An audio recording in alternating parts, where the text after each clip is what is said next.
Olá, vamos começar a nossa aula, a nossa 10ª aula do curso Cada um colhe o que planta. Eu vou colocar o off aqui nos slides que vocês já receberam.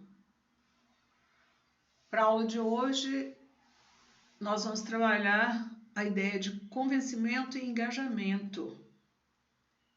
Não basta convencer, temos que engajar. Engajar as pessoas num projeto, engajar as pessoas numa ideia, propagando ideias e vendendo produtos e serviços, né? Vai depender muito do seu objetivo, qual é a sua proposta de vida, qual é a sua meta para o momento, para daqui a 5 anos, para 10 anos, já que nós estamos plantando agora o futuro que vamos colher. Na verdade, o que a gente vive hoje é o que a gente plantou ou deixou de plantar, não é mesmo?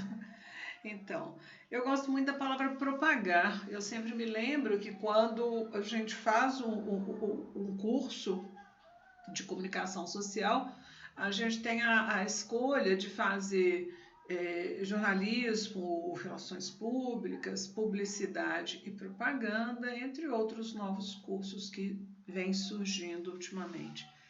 Mas publicidade e propaganda é um curso que causa uma certa estranheza o nome, eu não sei se você já pensou nisso, né? Por que publicidade e propaganda, né? Já que no senso comum publicidade e propaganda são a mesma coisa.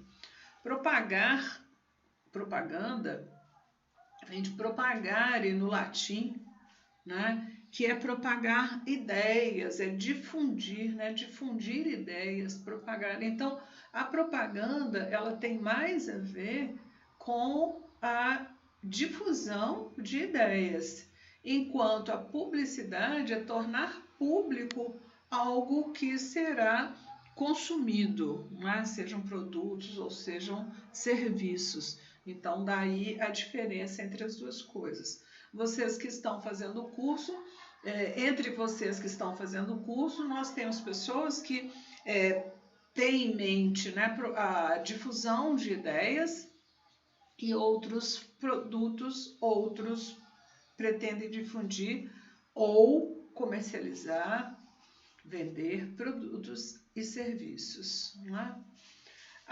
O mote da aula de hoje é o melhor improviso é aquele bem ensaiado. Essa é a nossa 4ª aula e desde a primeira aula eu venho plantando, né, o que nós pretendemos colher, fechar hoje nesta 4ª aula.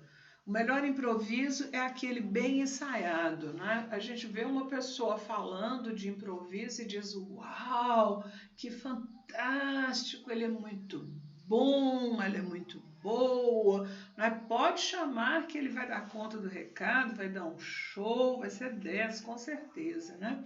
Na verdade, aquele improviso que você assiste e que você aplaude, admira, né? Ele está incorporado no discurso interno desta pessoa que está ali, né? Ao longo de sua vida, ela vem construindo este improviso, consciente ou inconscientemente. São as ideias que ele tem amadurecido, discursos que ele tem amadurecido, né? Questões sobre as quais ele já debateu e que foi peneirando, né? Então, por isso, eu dei para vocês uma série de perguntas, né? Uma sequência de passos para você refletir a respeito de si mesmo, de seus valores, seus princípios, sua missão, seu propósito, qual é a proposta que você faz para o outro, né? De modo que, tendo consciência destes aspectos, você comece a compor o seu discurso. Eu costumo dizer que a comunicação é como naquela música do Walter Franco, né? Ele diz, viver é afinar um instrumento de dentro para fora e de fora para dentro. Então, o meu trabalho na comunicação sempre se baseou nesse princípio de que a boca fala aquilo que o coração está cheio. É claro que eu posso ter um discurso representado. A comunicação de massa nos mostra grandes comunicadores que falam para zilhões de pessoas no mundo inteiro durante zilhões de anos. Quer dizer, você pode resgatar uma fala de um orador há 50 anos, né? Você pode resgatar os discursos do Mandela, do Kennedy, né? Do Martin Luther King, do Steve Jobs, né? Ainda que essas pessoas já não estejam mais entre nós, o discurso dela continua lá, né? Mas se eu pergunto muito, né, uma pergunta que eu vejo é o seguinte: quando num curso de comunicação alguém me coloca Silvio Santos, me coloca Faustão, me coloca estes grandes comunicadores de massa como referência, eu sempre digo que, ok, eles são fantásticos naquilo que eles fazem, né, e são capazes de angariar milhões, né, para si mesmos, para o canal onde eles são veiculados e para os seus patrocinadores. Mas a pergunta que eu faço é: será que a gente gostaria de levar para casa? Né? Será que o Faustão, o Silvio Santos, um desses grandes comunicadores, ou mesmo as pessoas célebres, né? Quem era o Gandhi, né? Na sua intimidade, quem era... Isso não desmerece o discurso deles, né? Mas acontece que nós estamos falando aqui nesse curso de nós como porta-vozes de nós mesmos. Numa época, num momento em que a gente trabalha nas mídias digitais, que embora falem para zilhões de pessoas, possibilitam retorno imediato, existe uma resposta imediata. Então, é um momento em que, embora haja zilhões de pessoas ligadas a determinados comunicadores, né, a pessoa que assiste tem a sensação de ser única ali. Uma outra coisa é quando você responde às questões que eu propus para compor o seu discurso pessoal, o seu pitch, né? As mensagens-chave que você utiliza para construir o seu discurso, é a autenticidade disso. É mais fácil você lidar, né, com autenticidade, porque nesse mundo, nesse meio digital, nós precisamos ter autoridade. Né? Então, esse discurso que você faz de improviso ou que você vê as pessoas fazendo de improviso é um discurso que vai sendo ensaiado ad eterno. Nessa aula, quando ela aconteceu ao vivo, né, neste momento eu estou fazendo a gravação do off, dias depois da realização da aula, né, Paulo Sérgio fez a abertura da aula e ele falou sobre isso. Ele falou que este ensaio não necessariamente é você ficar falando na frente do espelho, né? Você ficar representando para alguém e alguém aparando as arestas desta sua fala. É o pensar, né? Quando você está indo a caminho de um encontro, de uma reunião, ou de um atendimento, ou de uma gravação, né? Você elaborar, esse discurso vai sendo elaborado, né? Em pensamento. Então, Paulo Sérgio usou uma frase muito interessante no grupo hoje, que foi: quando não se pensa, não tem improviso, ou não ensaiar é não pensar. Chega no cenário onde você vai atuar e pumba, né? Age de impulso, sem a menor reflexão, sem a menor estruturação da sua fala. Ao longo desses 4 encontros nossos, né, eu tenho insistido que a comunicação precisa ser inteligente, né? Embora a gente tenha algumas explosões emocionais, né? Elas podem estar pautadas ou podem estar alicerçadas em pensamentos, sentimentos, comportamentos e atitudes que a gente vem cultivando no nosso dia a dia o tempo todo, né? Muito bem.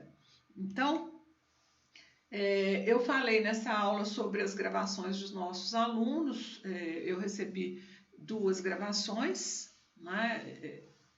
Antes da aula, é claro, eu tinha 2 gravações para analisar, e são gravações muito interessantes e diversas, né? Então, você, aluno, ainda tem tempo de pegar o roteiro de mensagens-chave e fazer a sua gravação em 1 minuto no seu próprio celular. Ela pode ser só áudio ou áudio e vídeo, para que você comece a ensaiar esse improviso que a gente acaba fazendo ao longo dos nossos dias, né? O tempo todo em cenários diversos. Eu atendi várias pessoas individualmente, como eu havia prometido. As pessoas que agendaram comigo foram atendidas e me chamou muita atenção o fato de que eu acabei tendo uma amostragem bem diversa e muitíssimo interessante. Eu atendi pessoas que estão num momento de transição, né? Acabam de sair de um emprego de anos e não sabem o que é que vão fazer, como vão fazer, por que vão fazer, né? Querem ter um projeto, mas não têm a menor ideia a respeito disso. Eu atendi, por outro lado, lá no outro extremo, né? Uma pessoa que já pensou um projeto no ano passado, meses atrás, era uma coisa impensável, e já realizou. Então já tem um canal de vídeos postados e está trabalhando nisso, dando continuidade a esse projeto que já aconteceu e que precisa, claro, né, ir se desenvolvendo, crescendo e se aprimorando cada vez mais. Eu atendi pessoas que estão dentro de um projeto de uma empresa, né, e precisam sim criar projetos para o seu grupo, e há pessoas que já estão pensando em algo e já estão fazendo algo por ensaio e erro, mas ainda não sentem que acertaram o ponto, né? Há algo novo que pode acontecer. E atendi uma pessoa que eu achei muito interessante, que ao pensar que no dia seguinte teríamos uma conversa, essa pessoa teve um insight 24 horas antes do horário agendado e trouxe isso já de uma forma muito interessante. Seja qual for o caso que eu citei aqui, todas essas pessoas me fascinaram, né? Todos os projetos me fascinaram, todos têm um excelente potencial. Há muita coisa a ser feito, mas assim, as ideias são sensacionais. Eu não atendi ninguém que eu dissesse assim, puxa vida, tá fora de contexto, ou não tem a menor chance de agregar valor às pessoas nesse momento. Seja qual for o projeto, para todas elas, a minha pergunta foi: o que é que as pessoas ganham com isso que você está propondo? Então, na verdade, esta é a chave de tudo, né?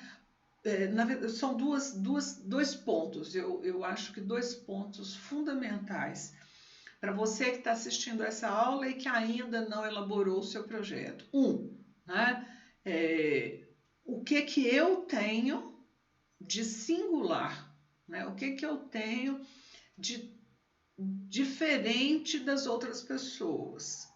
Eu quase que respondo tudo, né? Porque você viveu uma vida que o outro não viveu, estudou o que o outro não estudou, teve os professores que o outro não teve, fez as viagens que ninguém fez. E se alguém fez as viagens com vocês, viveu essas viagens de uma forma diferente, né? Passou por ter fracassos e sucessos que ninguém passou, ter uma constituição familiar diferente da de todo mundo. Então, assim, quando você pensa na singularidade, você vê que não há concorrente. Ah, tem muita gente fazendo tal coisa. Não, não tem concorrente. A sua lente é diferente, a sua vivência é diferente, o seu jeito de ver o mundo é diferente. Você precisa saber disso e fugir do igual. Não é? É claro que a gente toma, né, para si pontos, aspectos de sucesso, a gente pega para si aspectos científicos, né, do fazer de determinada coisa. Claro que a gente não vai inventar a roda e a gente vai aproveitar os sucessos e os fracassos de outros para melhorar o nosso desempenho, mas não se deixar convencer pelo fato de que você ou o seu projeto não é necessário, né? Vai haver um espaço, né? Eu costumo usar a metáfora de uma parede de tijolos, tem um buraquinho lá, né? Que só o tijolo que se oferece cabe. Né? E aí, nesse aspecto, não tem concorrência. Não tem concorrentes, aqueles que descobrem a sua singularidade e investem nisso. Né? E constroem o seu projeto a partir disso. Né? Então, o outro ponto que eu quero destacar, então, primeiro é essa singularidade, né? E o segundo ponto que eu quero destacar é o fato de colocar, arredondar, deixar bem claro para você, principalmente, qual era o seu propósito, né? O que você pretende mostrar, ou dar, ou ensinar, ou proporcionar para aquele que assiste. Qual é o ganho dele? Por que ele assistia ou seguiria? Ou estaria, se engajaria no seu projeto e não em outro. Né? O que o outro ganha? Ele vai dar a audiência dele. Quando eu falo isso, não estou falando só de internet, eu estou falando de uma reunião, por exemplo, ou de um projeto de humanização de hospitais, por exemplo. Né? Por que o outro vai dar a audiência dele? Ele pode estar de corpo presente, tá? Sem te dar atenção alguma e sem que isso interfira no dia a dia da vida dele. Mas por que ele vai dar esse tempo de vida dele para você? Este é o capital de maior valor no mundo, a atenção do outro. Isso não tem preço. Por que ele faria isso? O que é que eu estou oferecendo em contrapartida? Qual é a transformação que eu estou promovendo? Então, são esses dois aspectos que eu insisti nas conversas e que você, que ainda não falou comigo individualmente, pode levar para si. 1, identificar-se na sua singularidade. 2, identificar o seu propósito, ou o ganho que o outro terá, ou a transformação que eu vou possibilitar no outro em contrapartida à atenção que ele me dá. Com estes dois pontos, você pode construir um discurso, que é a minha especialidade, né? Construir uma fala interna e externa, porque é interna que se exterioriza internamente, né? Que vai te ajudar a plantar hoje o que você vai colher lá no futuro. Eu mencionei 2 vídeos nessa aula. Um desses vídeos é uma análise da comunicação externa, né? Visual, não verbal, né? De candidatos em um debate político, né? O que determinados gestos ou expressões faciais passam para o público que interpreta isso consciente ou inconscientemente. Eu posso olhar para esta imagem e dizer assim, agressividade e prepotência no rosto dos 2 candidatos que eu vejo. Mas eu posso conseguir nomear isso, mas eu posso inconscientemente dizer assim, nossa, que horror.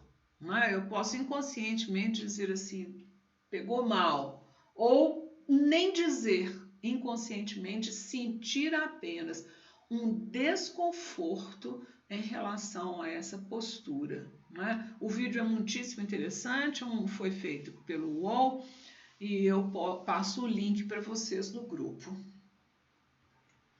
O outro vídeo que eu mostrei foi o vídeo que eu mencionei, na verdade, eu não cheguei a mostrar na aula, foi um vídeo da fala, né, do discurso do Obama no Municipal do Rio de Janeiro. O Obama e o Steve Jobs, eu já falei em algumas outras aulas, né? Eles são considerados grandes oradores, né, da contemporaneidade. Quando eu falo isso, né, eu sempre me lembro de um discurso, tem um discurso memorável. Há discursos memoráveis, né, de antigos oradores, né, de oradores da década de 50, 60. O mais memorável deles é do Martin Luther King, que tem sido analisado exaustivamente. Né? Eu me lembro de uma análise, eu não vou localizar agora, mas posso colocar depois no grupo, uma análise científica, né, do ritmo, da entonação a cada frase do Luther King. Num discurso em que colocou assim, 100 mil pessoas, né, para ouvi-lo nos Estados Unidos. Mas falando de hoje, né, trazendo para próximo de nós, esse discurso do Obama, ele é muito interessante, vocês vão ver, houve uma aula aí que eu falei sobre a necessidade do seu discurso conter ethos, pathos e logos, né, ser pautado na ética e você precisa verbalizar isso de alguma maneira, né? Patos, paixão, sentimento e lógica, né, naquilo que você está dizendo. Então, é um tripé, vem do Aristóteles esse tripé, né, que no fundo, quais são os meus valores, né, o ethos tem muito a ver com isso. Por isso, essas perguntas estão naquele guia de mensagens chaves que eu passei para vocês, né?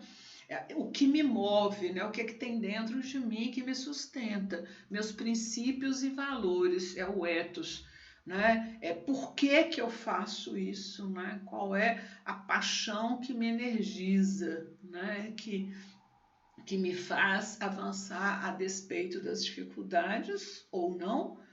E o logos eu preciso, logicamente, né, esse discurso precisa ser articulado, né, de uma forma lógica que justifique, né, o que eu estou dizendo, por que eu estou dizendo, para que eu estou dizendo, principalmente fornecendo dados e informações que o outro não tem. E se tem, não tem com clareza. E se tem com clareza, não consegue linká-las ao produto, serviço ou ideia que eu estou defendendo.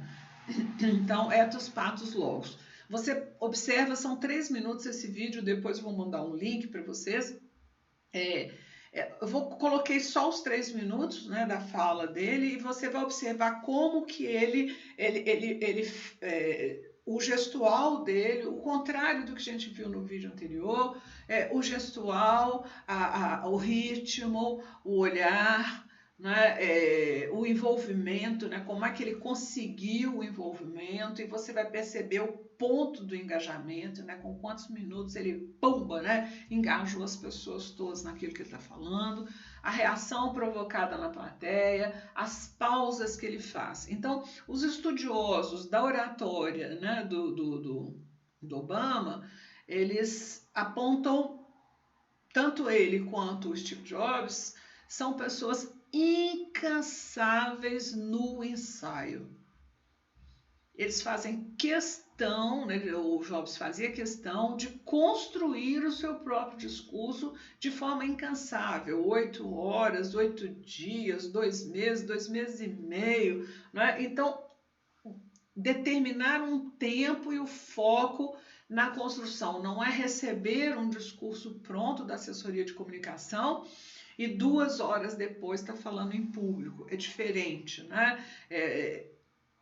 Os que cobriram, né, jornalisticamente a vida dos dois falam deste tempo, né, de pijama ou fechados no escritório, repetindo e mexendo e trabalhando e treinando e ensaiando, né, aquela fala que parece espontânea, natural, né, sem nenhum trabalho. Aliás, a arte da comunicação é essa, né, fazer parecer para o outro essa leveza, essa naturalidade, essa elegância, essa espontaneidade, como se não houvesse esforço nenhum por trás disso. Na verdade, o esforço é imenso, é tremendo, é cotidiano, tá?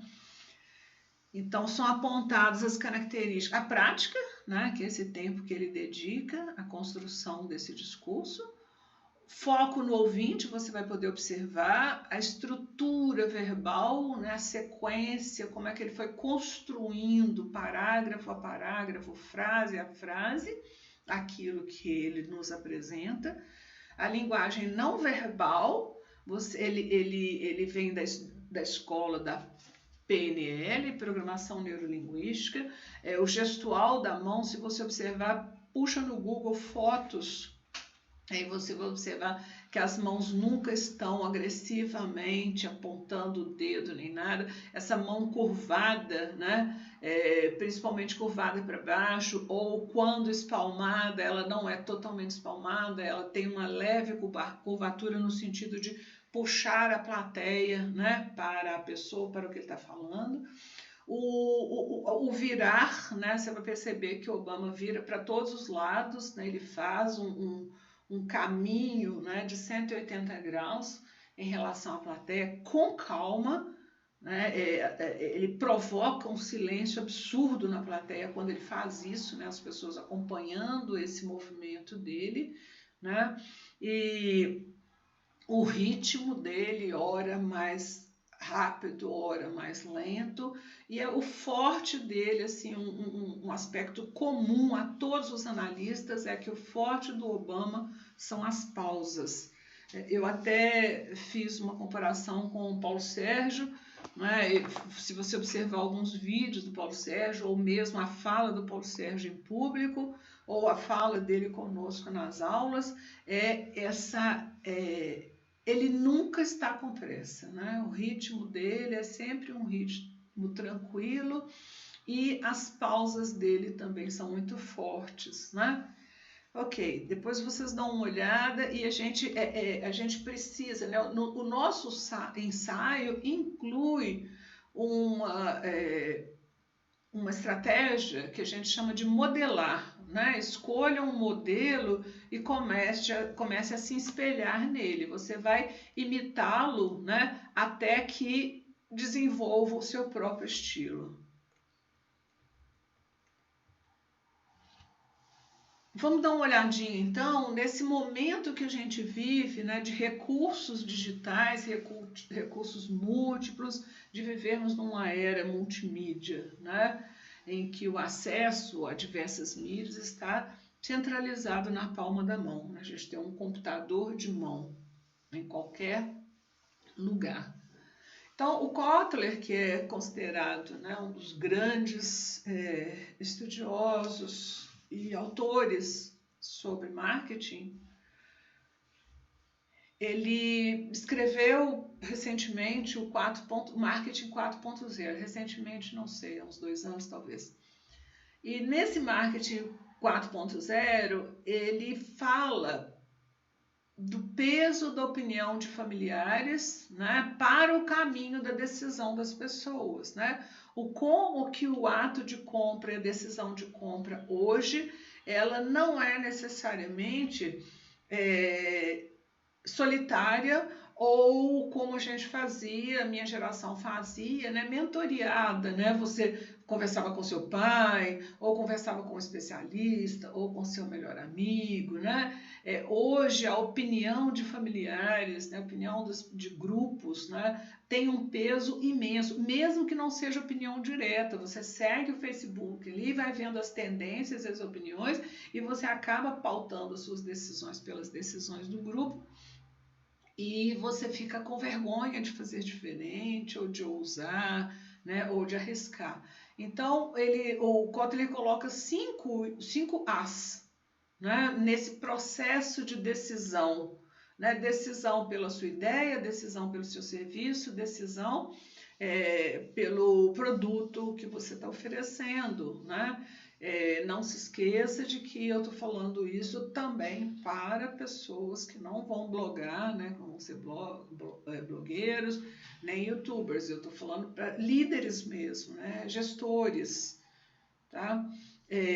O primeiro passo é a assimilação, assimilar, e daí a gente tem muita clareza nisso, atração, um questionamento, a arguição, a ação, e daí para a ação, fazer apologia daquilo que incorporou ou comprou. Então, muito importante na sua comunicação você perceber estes 5 As aí, tá? Ajudar, né? Conduzir para isso. Forte o papel das subculturas digitais mais ativas, né? Como que esse marketing de hoje ele é influenciado por jovens, mulheres, cidadãos da internet, né? Como que o papel dessas subculturas está forte, né? Por quê? Porque a gente tem acesso a elas, né? Elas são acessíveis hoje, está no toque do dedo ali, rapidinho, né? Com relação à tecnologia, por exemplo, eu vou atrás dos jovens, do meu filho mais novo, quem são as pessoas que vão me dar o caminho das pedras num setor, numa área que eu não domino, né? O marketing online e o offline devem se complementar para um envolvimento mais profundo. Então, tudo bem, não basta ser um marketing só de internet, não basta ser um marketing só de WhatsApp, de redes sociais, né? Você tem que mesclar isso com ações fora, né? Sejam elas visitas, sejam elas seminários, palestras, congressos, né? Você tem que, no marketing mais antigo, que é o clássico tradicional, a gente chamava isso de aparições, né? Você tem que arrumar um jeito de ter aparições presenciais de envolvimento, né? Não acha que estar presente nas redes sociais e nos canais, né, digitais vai te garantir o que você pretende, né? Atingir suas metas, tá? Se eu quero um engajamento mais profundo, eu preciso me envolver mais de perto, fisicamente, pessoalmente. Como o marketing de conteúdo, que é o marketing do momento, né?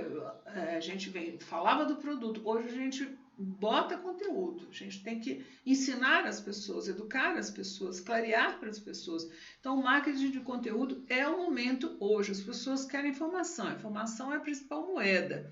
Então, se você não der informação, teoricamente descomprometida, na verdade não é descomprometida, você vai aumentar a curiosidade pela marca, criando um valor para o consumidor. A gente vai detalhar isso, né? Ainda segundo o Kotler, o marketing antes, o 1.0, era o marketing que eu falava do produto. Né? Descrevia o carro nos seus mais ínfimos detalhes lá.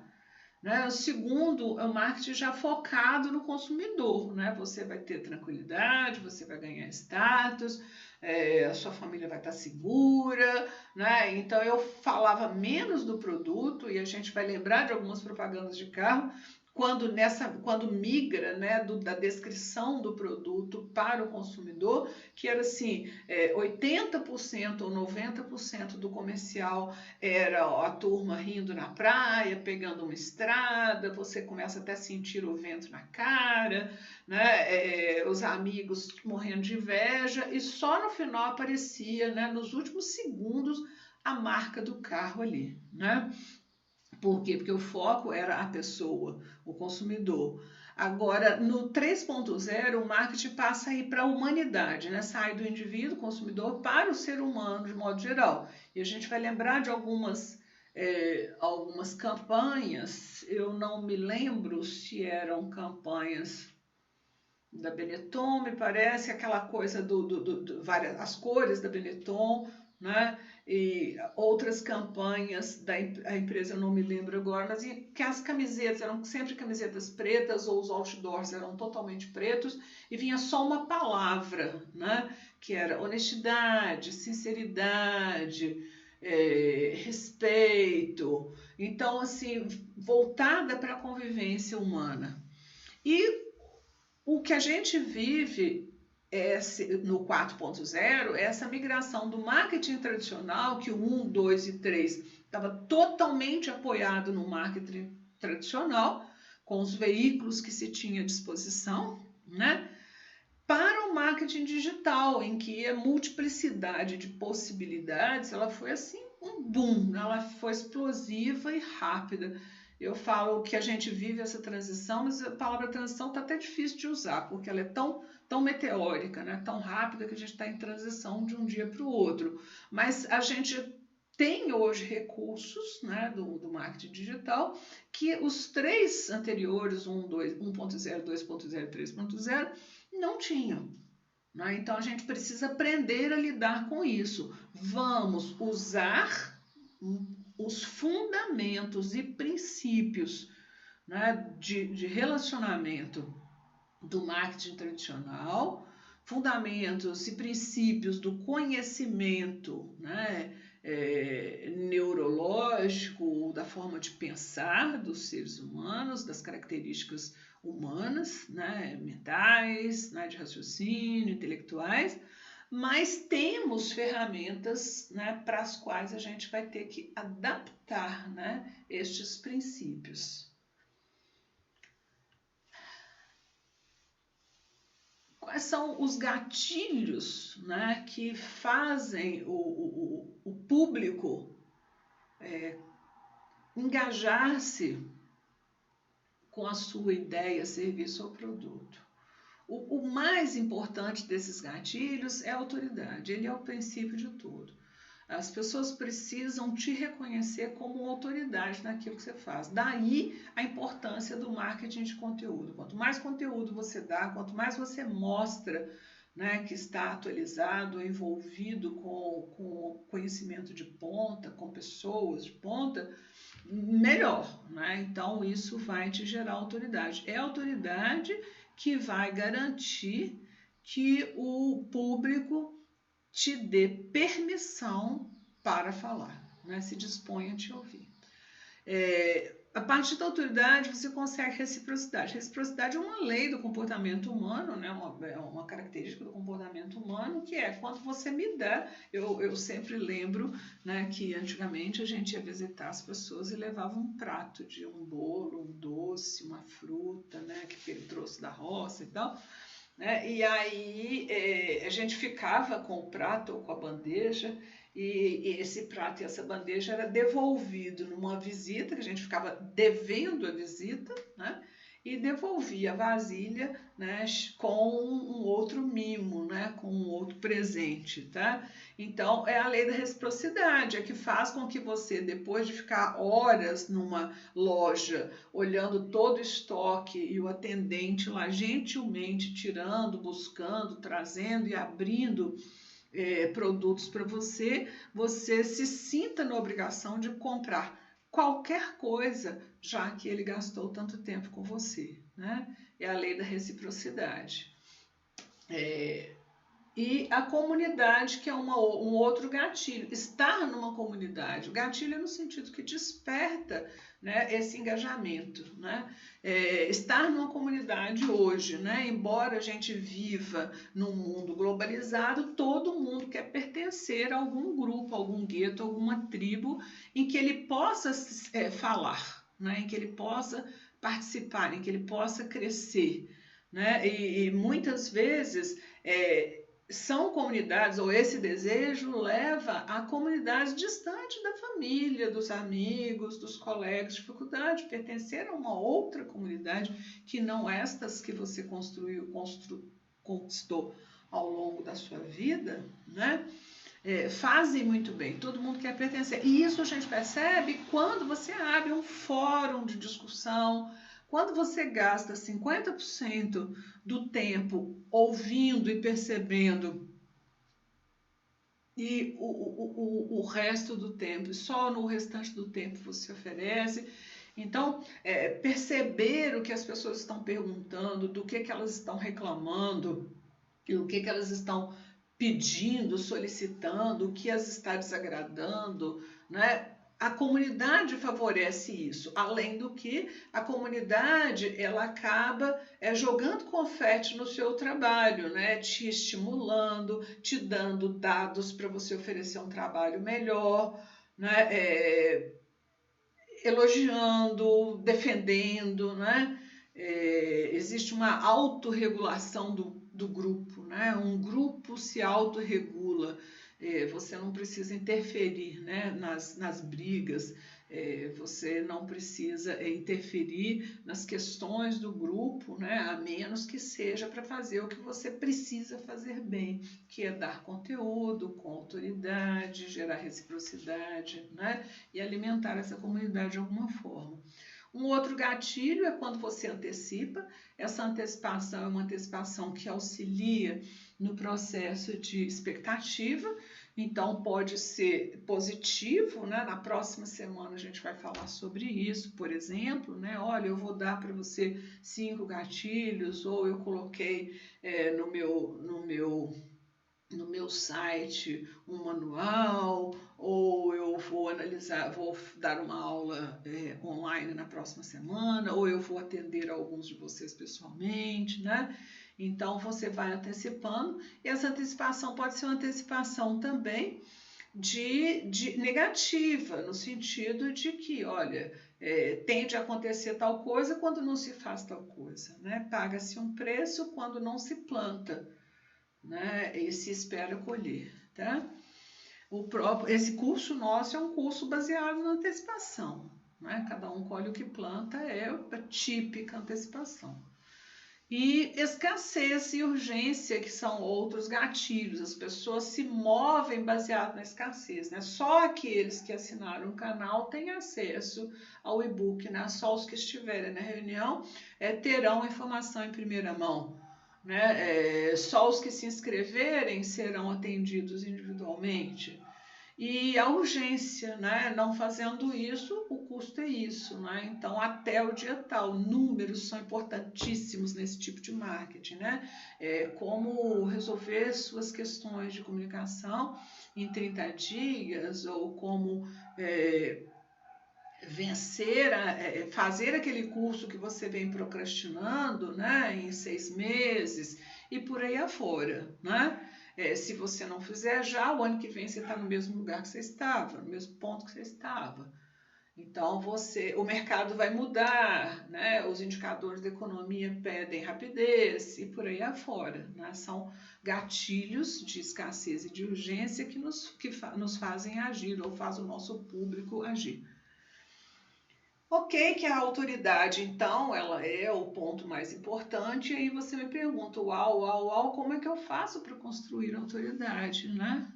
Então, tenha um propósito. Volto àquelas questões que eu coloquei na preparação das mensagens-chave, né? Se você não tem essa sequência de passos para a construção de mensagens-chave, me peça, porque pensar no seu propósito, né? O que eu estou fazendo, qual que é a minha, é muito importante. Outro dia eu estava me lembrando eu acho que muitos de vocês devem ter assistido os programas fantásticos programas do Jô Soares, né? Quando ele fazia humor, né, programas de humor, ele tinha um personagem que era um reizinho.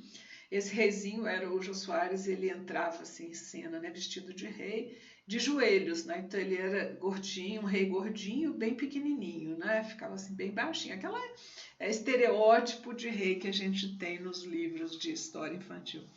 E aí ele entrava, né, de joelhos, ali vestido de rei, e cercado de súditos de um lado e do outro, e ele tinha um primeiro-ministro, né, que o orientava, né, que o ajudava ali. Então, ele entrando, de repente ele dava uma paradinha assim no meio do caminho e falava assim: o que eu sou, o que eu sou, o que eu sou? E aí o primeiro-ministro dele gritava, né? Sois rei. Aí a claque falava, sois rei, sois rei, sois rei, né?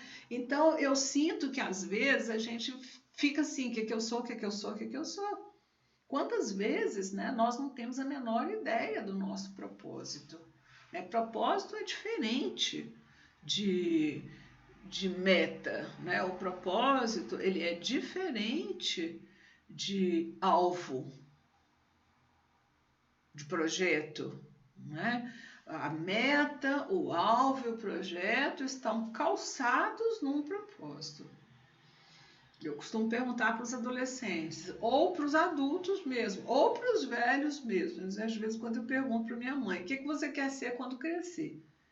Né? Você está caminhando para quê? Qual que é o seu propósito? O seu propósito de vida é que vai gerar metas e projetos. Né? Não funcionarão metas e projetos que não estejam calçados no seu projeto de vida.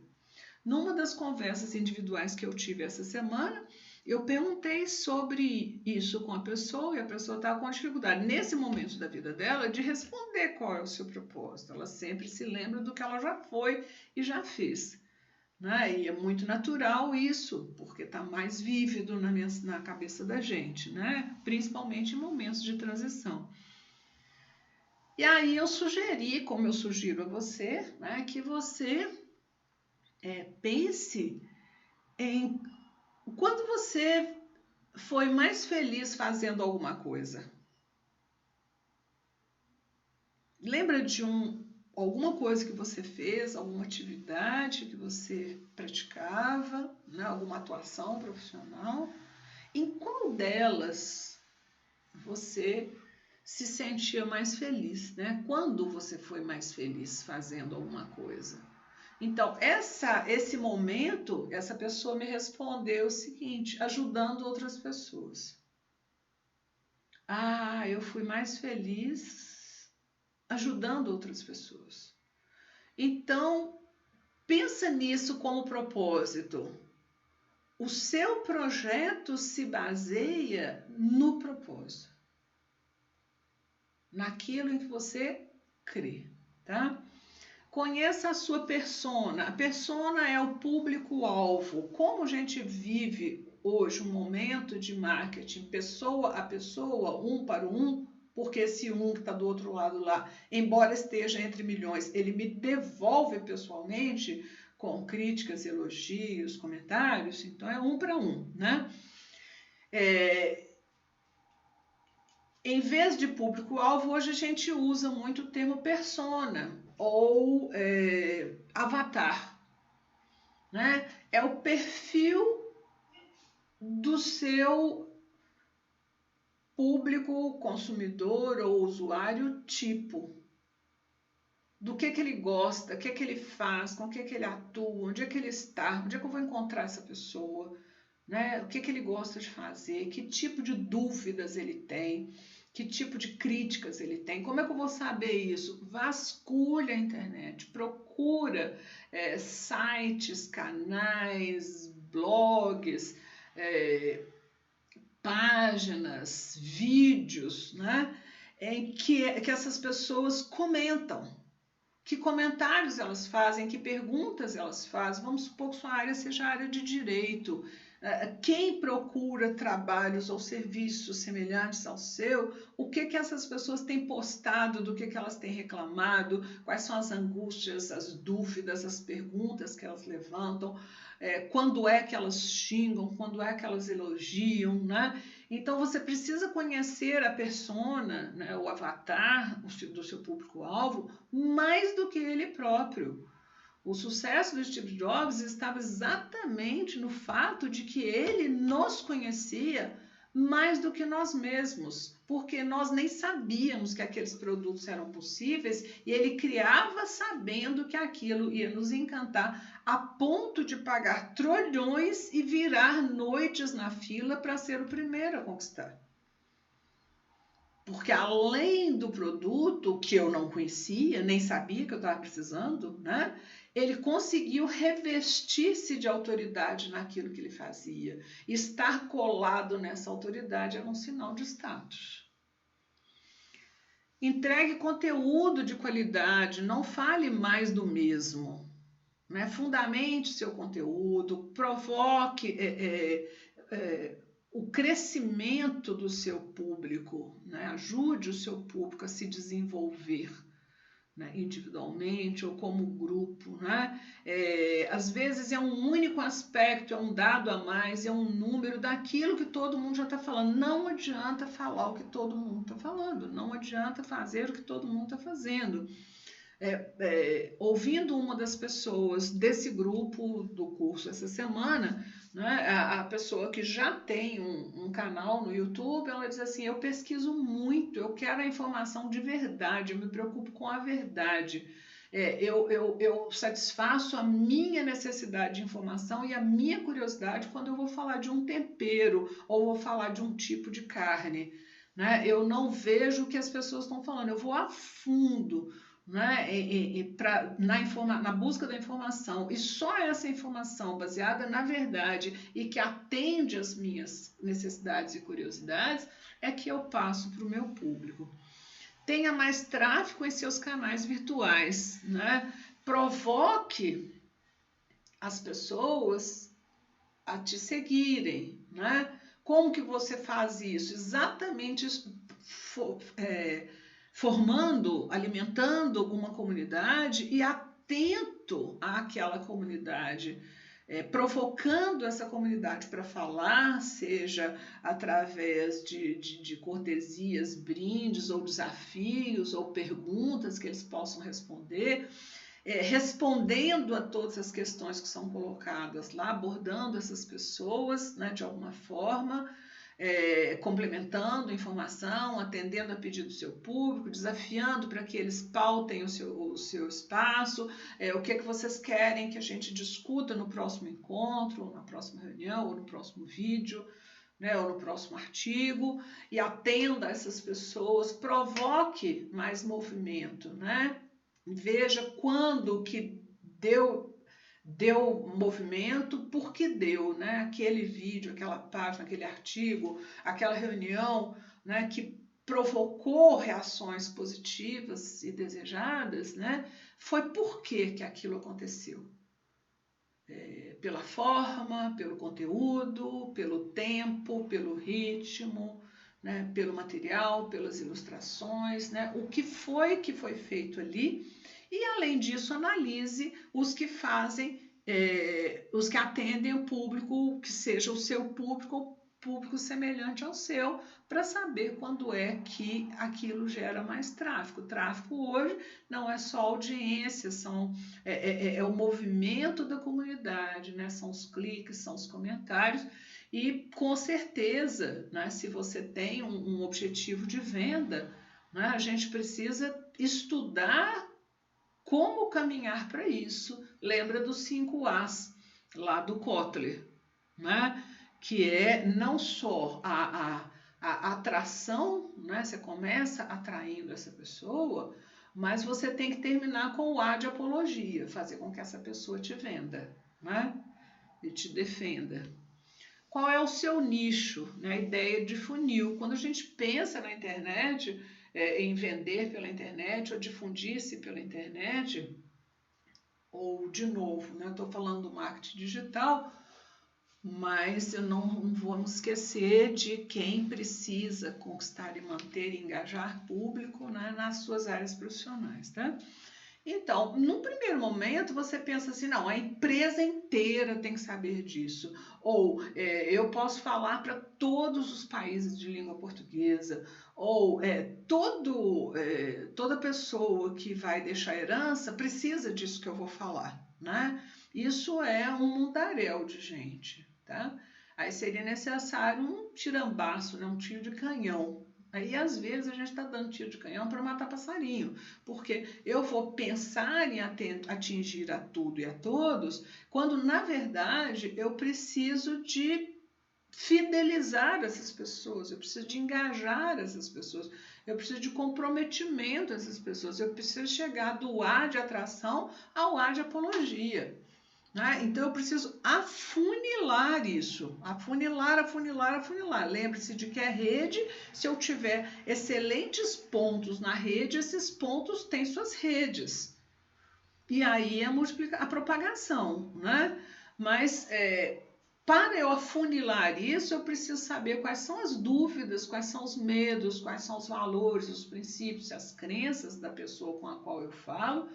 Eu preciso participar de grupos, ver comentários e perguntas, né? Quer dizer, eu estou encerrando a fala anterior, né? Acompanhar trabalhos semelhantes, analisar números, me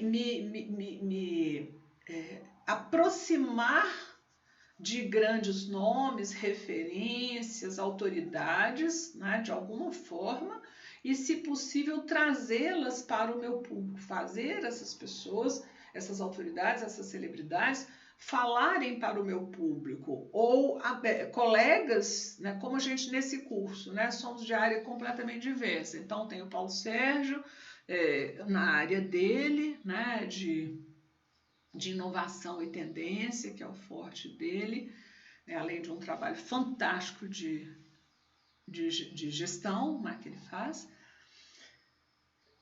O Roger, né, que é finanças e patrimônio, e o meu, que é a comunicação, tá? Da comunicação escrita, comunicação oral. Então, pensando bem, você fala assim, nada a ver com nada, né? O que esses três estão fazendo juntos? Autoridade. Eu não tinha autoridade alguma diante do grupo de vocês. E essa autoridade, ela me foi concedida a partir do momento em que eu me agreguei, né? Em que eu me aproximei, em que eu me juntei ao trabalho do Paulo. O Paulo me convida, ele era autoridade neste grupo e eu chego pelas mãos dele. Né? Então, é como se a autoridade fosse um guarda-chuva e eu estou debaixo do guarda-chuva de autoridade do Paulo Sérgio. Então, você me ouve num primeiro momento porque você confiava, pela confiança que você tem na autoridade do Paulo. Né? E então, juntar-se a pessoas que têm autoridade e têm acesso a determinados grupos é muito importante. Por quê? Porque você leva para essa pessoa os seus grupos, né, o seu público, e você passa a conhecer o público e os grupos dele. Então, é uma forma de você ir também desenhando o seu funil ali. Né? E pensar o seguinte, funil é funil, viu, gente? Não adianta você ter 3.000 e-mails, se desses 3.000 e-mails, apenas 5 pessoas te respondem, né? Correspondem, estão engajadas com você e com sua ideia e seus produtos. Não adianta, né? Neste mundo do marketing digital, a quantidade não interessa, tanto é que você tem sistemas, né? Tecnologia específica para já ir limpando essas pessoas que não de alguma forma não se alinharam ao que você está oferecendo naquele momento. Então, quanto mais limpos, né, quanto mais fora essas pessoas que não se identificam com o que você está falando neste momento, quanto mais fora elas estiverem, mais você vai ter uma imagem real, né, de quem você está atendendo, e de que forma e por que você está atendendo. Então, você vai ter uma amostragem muito mais fiel que vai reger o seu trabalho. Então, não adianta, quando você recebe e-mails e lá embaixo tem escrito descadastrar, né? Você está prestando um serviço para aquele cara, tem gente que fica constrangido de descadastrar, então fica aquele troço caindo no spam lá direto, né? Que é uma informação falsa para o outro cara e é uma encheção de saco para você. Se não te interessa, descadastra logo, porque o outro vai ter uma imagem real do público a quem ele está atendendo de verdade, tá? Então, muito cuidado, esse funil é melhor você ter de 10 mil pessoas que assistiram a um vídeo seu, né? Você só tem 90 pessoas inscritas no canal. São essas 90 pessoas que são o seu público de amostragem. É para esse público que você está falando. Melhor falar para 90 do que ter a impressão de que está falando para 10 mil, tá? Que transformação você oferece? Isso é o segundo ponto que eu já tinha falado, né? Ter certeza da sua singularidade, que aspectos em você são singulares, e o que é a qualidade do que você está oferecendo para o outro. Né? Que problema ou necessidade você se propõe a atender, a resolver, né? Em quanto tempo você vai fazer isso. Tá? Então, é possível escrever com qualidade, né, em 3 meses. É possível aprender a escrever com qualidade em 3 meses. Né? Aqui você vai encontrar informações sobre alimentos e temperos que vão promover, né, esse convívio em torno da mesa, não sei, tá? E aí você vai melhorando essa frase, melhorando, até que você atinja os seus objetivos, né? Até que você consiga oferecer, deixar claro, dar clareza a essa transformação que você está oferecendo e principalmente num prazo, né? A marca é fundamental. Tem uma marca que eu gosto muito, que é a marca do Paulo Sérgio. Eu fico falando muito do Paulo Sérgio porque eu o conheço há mais tempo, né? Então, a marca, ou Pensando Juntos, olha que coisa fantástica, né? Pensando Juntos. O Paulo acredita, né? Ele estabeleceu como propósito na vida dele, né, fazer as pessoas resolverem problemas de empresas ou de equipes ou de mercados pensando juntos. Né? É uma consultoria que, em vez de, inicialmente, lá quando eu conheci, na década de 90, no início da década de 90, em vez de dar as respostas, né, provocava as pessoas a encontrar as respostas juntos, né, do presidente falando com o porteiro em cafés da manhã. Né? Então, ele acredita nisso, ele tem um propósito na vida, que é fazer as pessoas pensarem para resolver seus problemas, principalmente dentro das empresas, no que se refere a mercado ou equipes. Beleza. A marca dele é Pensando Juntos. A marca dele convida, Pensando Juntos. Vamos pensar junto? É possível pensar junto. Quem sabe Pensando Juntos? Então, uma marca que fale exatamente o seu propósito. E nesse propósito, eu estou prometendo, olha, a partir de um contato comigo, nós vamos aprender a pensar juntos, ou vamos resolver problemas pensando juntos, né? E aí, conteúdo. Então, nas suas mensagens tem que ter uma marca que seja inteligível, fácil de ler. Houve um momento que criar uma marca era criar um nonsense, um XPTO. Eu me lembro de uma produtora que se chamava Nada. Era interessante fazer essas coisas, né? Era curioso, era engraçado, nada. Mas no momento em que eu vi a marca, Nada, eu falei, não vai dar certo esse negócio. Embora naquela época, né, o nonsense fosse moda, né? Mas esse nada era muito niilismo, né? Era muito negação de tudo para o nome de uma marca, né? Então, mesmo lá naquela época, eu achava que era uma marca que não ia dar certo. Então, a marca, ela precisa ser captada, entendida, né? Ela tem que gerar atração, o cara tem que se ver ali e falar, pronto, vai resolver o meu problema, né? Vigilantes do piso, né? Vai resolver o problema. Hoje a palavra vigilante já não funciona mais, né? Tanto é que o chique hoje é reeducação alimentar, né? Então, qual é a promessa? Seria o slogan, seria aquela frase, né? Redescobrindo a vida familiar em torno da mesa, redescobrindo valores fundamentais em torno da mesa, né?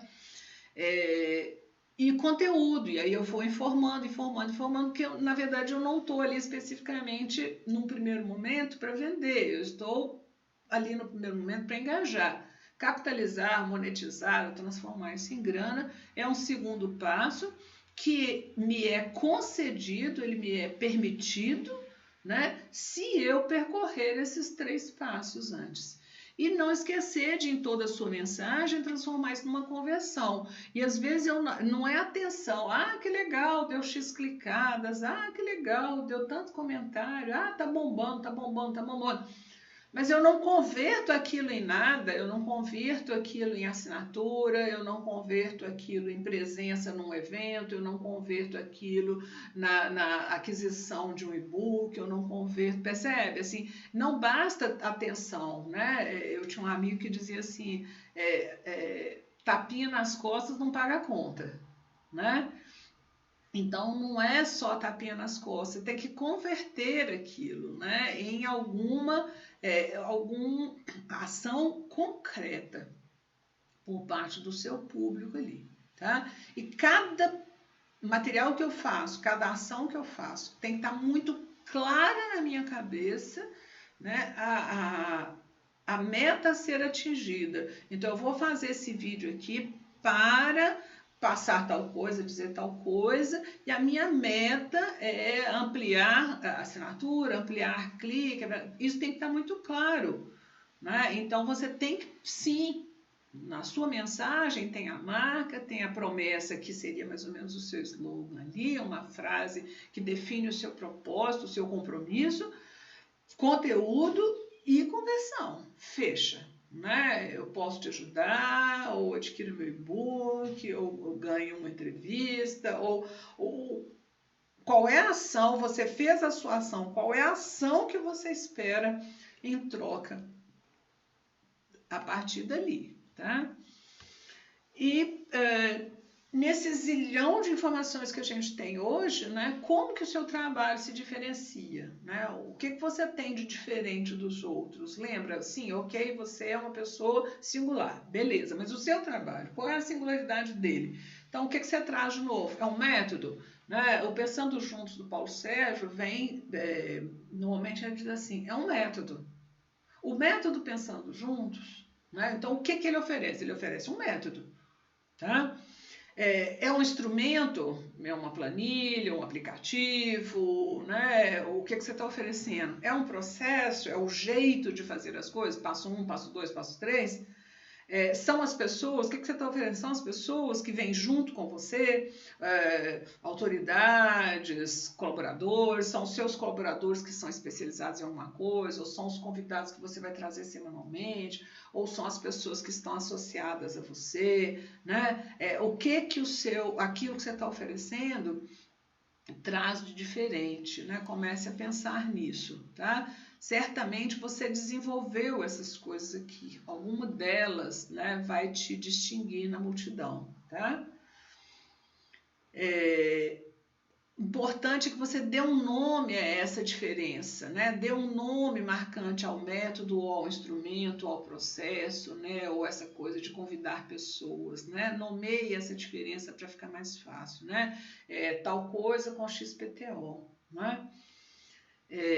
Então, a gente vive hoje a era da proximidade, né? Trazendo as pessoas, né, para perto, atraindo as pessoas para perto. Lembra que eu falei engajamento, não convencimento?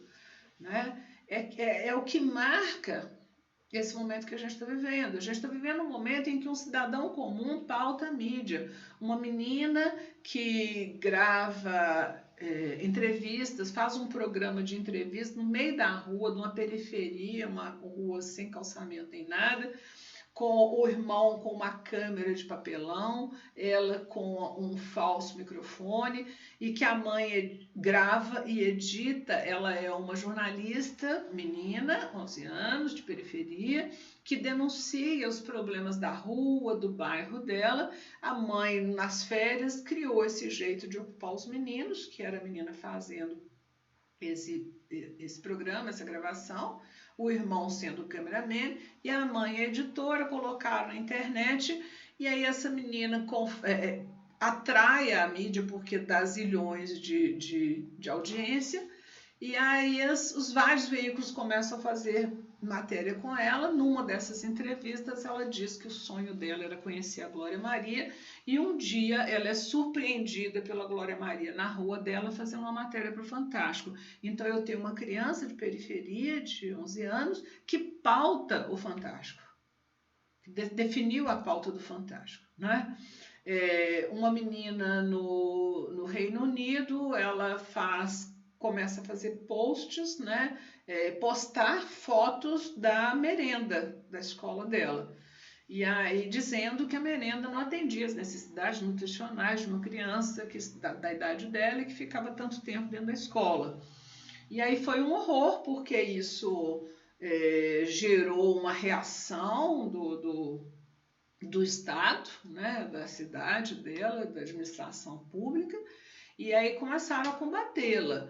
Nesse combate, nesse embate, né, contra o que ela fazia, chefes de cozinha da Europa inteira, principalmente, né, do Reino Unido, começam a se oferecer para bolar com ela cardápios, né, alimentares fáceis e possíveis dentro das escolas. Então, esta menina começa a pautar programas e mídia a partir de uma atitude dela, uma criança. Aqui no Brasil aconteceu um caso semelhante, só que o poder público agiu no sentido inverso. Uma menina começa a fotografar e a publicar a escola dela, né, vazamentos de água, falta d'água, sujeira de bebedouro, a merenda. Cada dia ela publicava alguma coisa, ela ia fotografando a escola, né, e as deficiências da escola, deficiências físicas da escola. O que aconteceu? Isso no Rio de Janeiro, a Secretaria de Educação, ela acolhe, né, essas reclamações e capitaliza isso, né? Então, a Delegacia de Ensino, a Secretaria de Educação, elas começam a promover a melhoria da escola, do espaço da escola, e ela fazia uma denúncia e as obras começavam a ser feitas. Então, ela acabou agendando a reforma da escola a partir dos posts dela, que passaram a ser o antes e o depois. Então, ela deu palestra, ela tinha 12 anos, me parece, ela deu palestra no Brasil inteiro, ela tinha uma página no Facebook, né, em que ela falava, né, dessa necessidade de melhoria das escolas. Então, ela, de uma questão local, né, ela transforma numa campanha maior, e aí a reação, né, do setor público, né, aproveita essa onda, né, favoravelmente. Então, o sonho de consumo, para nós que trabalhamos, né, o nosso sonho de consumo, principalmente no marketing 4.0, né, é reputação, que é alcançada, como eu falei, né, pela autoridade, né, reciprocidade, aqueles dados que eu dei. Credibilidade, porque não basta, a sua reputação tem que se sustentar, né? Reputação e credibilidade, que eu tenho a impressão de que eu falei no primeiro dia de aula. Mas eu quero te colocar esse último item, admirabilidade, né? Além da reputação, além da credibilidade, você precisa ser uma pessoa admirável, capaz de admiração. Nesses dois casos que eu contei, a reação, né, do setor público à menina que denunciou a merenda no Reino Unido e a reação do Estado, né, com as denúncias da menina no Rio de Janeiro, né, se elas se sustentam ou geram credibilidade, eu não sei, isso é sustentado, é construído passo a passo, mas certamente num primeiro momento uma foi admirável e a outra não. Manter essa admirabilidade é um preço que nós temos que pagar se quisermos captar a atenção e o tempo do outro, né? Então, você tem uma jornada daqui para frente, a minha sequência de aulas, que eram 4 aulas, né? Cada professor ficou com 4 aulas nesse curso de 12 encontros, a minha participação se encerra. Mas eu continuo à disposição e eu quero que você conte comigo na sua jornada através do que eu posso oferecer, né? Seja ouvi-lo, seja uma consultoria, seja uma mentoria, seja sustentá-lo através de um coaching. Conta comigo, me procura, você me encontra nas redes sociais, vai ser sempre Melânia Costa. Tá? E fale comigo pessoalmente, você tem o meu telefone no grupo, fique à vontade. Até mais.